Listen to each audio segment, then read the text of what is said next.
Hello guys, NautoAce here, and I want to give my thoughts on this current Nintendo drama about the rumored Nintendo Switch Pro, Super Nintendo Switch, Switch Deluxe, you name it, whatever. And again, where's my popcorn? Where's my soda? Oh boy. So, what am I talking about? And here's a little recap of what happened. So, of course, this week, supposedly some leaker, particularly one leaker, said that Thursday, supposed to be the reveal of the new Switch Pro, a revision, update version, and nothing happened. And of course, the Nintendo fans got angry, got agitated, blaming a lot of leakers. Even so, only one supposedly leaker said it, and the others were like kind of like open ended. They were trying to open themselves a bit. That it's a possibility, yes, but it's also a possibility, no. Only one that said that, oh, it's going to be Thursday, and nothing happened. And some people, I guess, this particular leaker, and by the way, I'm not going to name names for this one here. You probably know if you follow the situation. For the general audience of mine, nothing personal. I'm not gonna say names in this video. Other video already did say that, and the only reason is I don't want to add fuel to the fire of all the anger, all the frustration to them, because unfortunately, just because of particular one leaker said something that probably shouldn't have, the Nintendo fans, while some of them are also blaming the other ones, and it is just unfortunate. But I can recommend you for certain videos. They talk about this, such as Nintendo Prime and Switch Force. Both of them kind of give their thoughts about it, so I'm going to link those on the description box. So with that said, so what did happen? So one of the leakers said, oh, there's going to be revealed the new Switch Pro this Thursday. Then some people say, oh, we believe this person, we believe. Why is it that some people believe that there might be a Switch Pro announcement before E3 2021? Well, somebody from Bloomberg, and Bloomberg, that's like a legit website, said, and the person who said it is also famous. Again, you probably know what I'm talking about. The name escapes me, but like I said before, no names will be announced on this particular video. Nothing personal. This guy from Bloomberg said, oh, they're going to reveal the Nintendo Switch Pro prior to E3. So that's any day before E3. So before June the 12th, which E3 2021 starts. He said that, oh, it's going to be revealed. That's all. So that's an open ended there. So we're not getting E3. It's not even June 12th. It's not even June, let's see, 5th, 6th, by the time of this recording. I'm recording this video on June the 4th. So just make a note of that one. So whatever, again, moving on. And then another somebody well known, people don't like this person, and, said that, yeah, I can vouch for it. And then a website, Eurogamer, even vouched for it. And then other prominent leaker insider said, yes, we heard the same story that they will reveal eventually. Chances are it might be before E3, but also there might chance be after E3, July, kind of like what Nintendo did with the Switch Lite. Again, that's the story about it. So the drama started when this particular one said Thursday, nothing happened. And people talk about it. People were doing videos about it. I mean, it is what it is. It's an interesting topic, so why not? Like I said on my Thoughts channel, I give my thoughts that interest me. Not the bandwagon, not the popular group. If it's something interests me, I'll talk about it. So right now, at this point on the Nintendo drama about the Switch Pro, nothing personal, but yes, it is interesting to me now.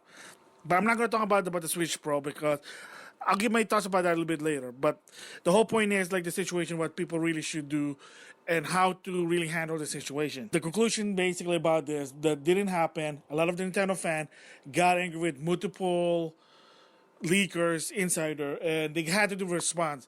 One, gotta give props for saying, yeah, well, I got my source. I trusted the source, but apparently not so much anymore. I'm going to be trying to be more transparent. I'm going to do better.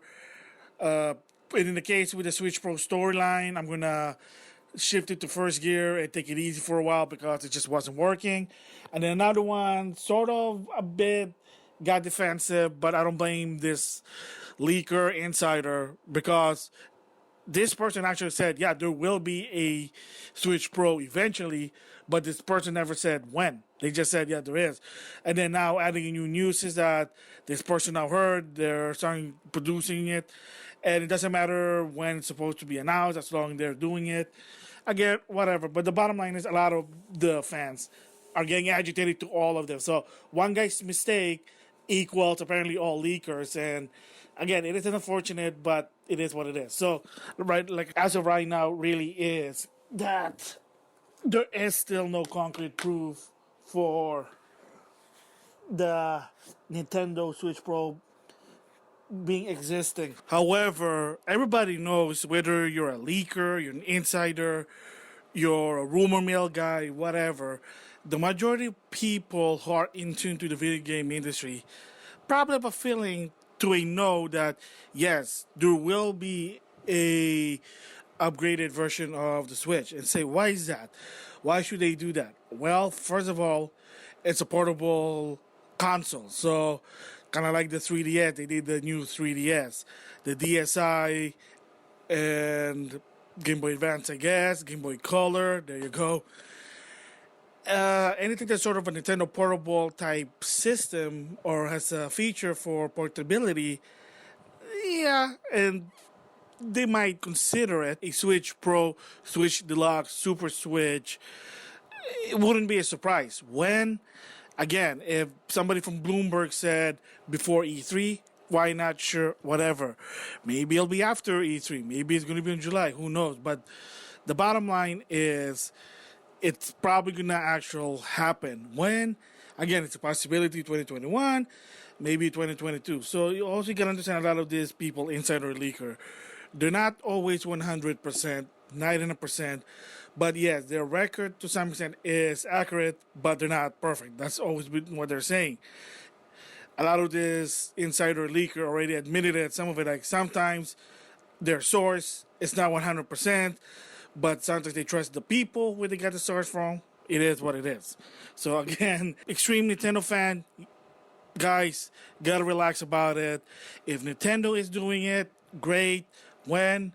Whatever they're ready about it. So another question probably for some people, does Nintendo really need to do a Switch Pro, Switch Deluxe, Switch XYZ, Super Switch, whatever?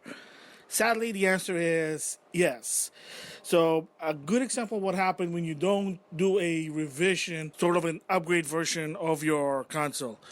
During the HD era, the PS3, the 360, and then you have the Wii. The Wii is just a boost up power from the GameCube. It's actually a GameCube with more features. Could have been called a GameCube Pro. Yeah, but Iwata decided to make it its own console and market it to the different people. Again, the reason why is what people don't know. Even so, the GameCube was good. It didn't sell. Didn't make them a lot of profit. They made money, but not enough. Investors likes more money. The more, the better. So again, what was the problem with the Wii trying to compete with the PS3 and 360?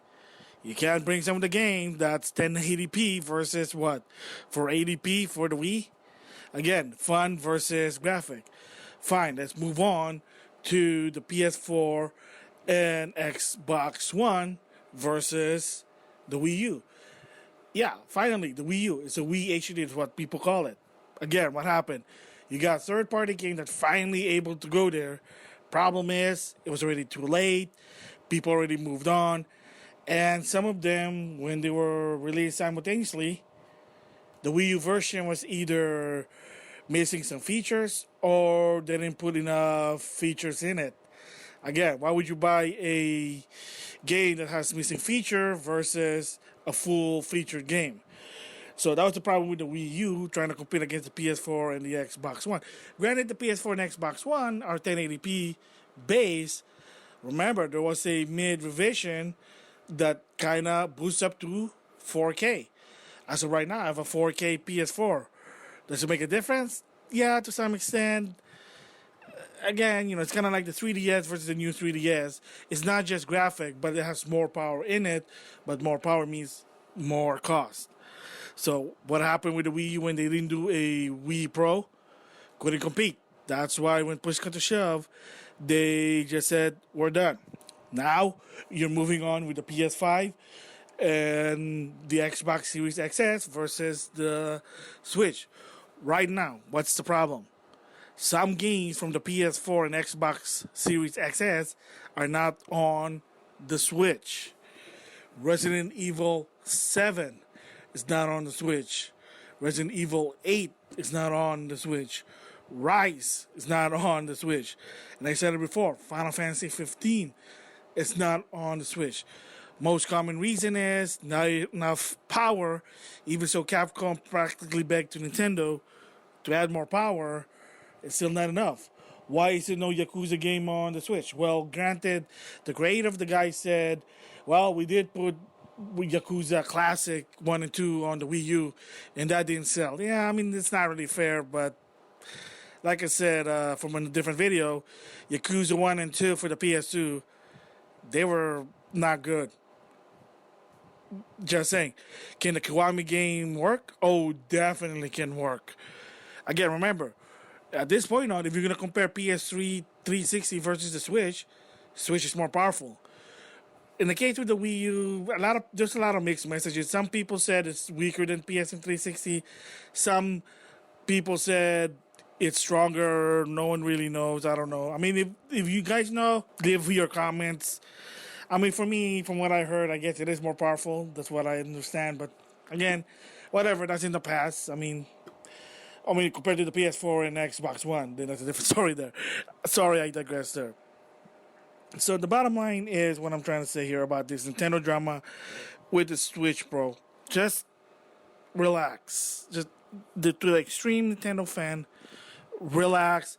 You don't have to lash out on the leakers, insiders, whatever. Maybe you're trolling, you want to add fuel to the drama, whatever. They can handle it. They can just, ignore it. It's the internet. It's not really serious business to some extent. Unless political issue getting canceled, but I'm not going to go there. You get what I mean. But the bottom line is just for the serious, extreme Nintendo fan, relax. Yes, everybody knows that there will be a Switch Pro, enhanced upgrade Switch, whatever you call it. It just makes sense in the perspective of business because they're missing out some games that can't handle it. Yeah, there are some games that can play on the PS4 or on the Switch. But what happens in 2022 and 2023? Let's go with 2023, because right now in 2021 and 2022, there's going to be probably cross-gen games, especially from Sony now. So, little gist of it, that one is, I love it, good decision. People who are a hater, I'm not going to call your name, but I know who you are. Whatever, whine all you guys want. As Phil Spencer said, options are good. And I might give my thoughts about that one. Let's just say I agree with Review Tech USA and Dreamcast guy. It's not really a big deal. Relax. But I'll talk about it in a different video. But like I said, I'm in the camp of cross-generation, especially on Sony games. Agree. Thumbs up. Jim Ryan lying. Yeah, it's not cool. But I'll go more in depth that one. But the bottom I'm trying to say here is that as of right now, it's not a problem that some games for the PS4, heck, PS5, Series XS, Xbox One, and Switch.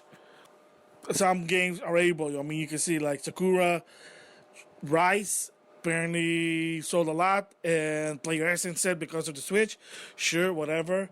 NES America said porting the games to the Switch makes more money than the PS4 version. That's why, again, I don't like it. I did talk about it before, that the president of Nichi Ippon kind of like sucks Nintendo's you-know-what. Again, in the perspective of business, makes sense. Again, it is what it is. I mean, there's a lot of NES America exclusive games that's not on the other console. kind of bummed me out, but again, whatever, the president, he likes to suck Nintendo's, what. But whatever, their apologies, you get the idea what I'm trying to say. But like I said, when it comes to 2023 and so on, that's probably going to be a different story, and that's when they might have to really consider doing a Switch Pro. So, again, to the extreme fan, relax. It will come. When? It could be this year, could be next year, could be 2023, because sooner or later, there will be a point when video game company will stop supporting the PS4 and the Xbox One. Don't be surprised, especially Sony. I mean, I'm surprised really Sony is supporting it, because even so the PlayStation console do last long, what basically able to do that is the third-party games, not so much with Sony game. That's why it's kind of interesting. But this time around, because the situation is different, of course, you got to keep in mind the pandemics. There you go. So, again, before I close this, will there be a Switch Pro? Definitely. When? Who knows? Are the leakers going to be right about it? I wouldn't be surprised. Chances are, maybe next week, they're going to have something. So, there you go. If not, just be patient about it. I mean, for crying out loud. I mean, if you guys have like multiple consoles, like me, enjoy them. Just video games are for fun. I mean, if you're a person who just has one console, say you're a Switch owner, I understand and I feel for you. But again, it is what it is. They do what they gotta do. I'm just gonna say that. So those are my thoughts on the Nintendo drama about the Switch Pro, the bit of controversy, and how the leaker, insider, whatever, hacker, wishful guy, you know what I mean, those people, that didn't really sound right, but you get the idea. The people that understand the industry, they're not going to be accurate, but it's probably close to it. So just be patient. If it's not here by 2021, there's 2022. I'm just saying that. So with that, I'll see you guys later.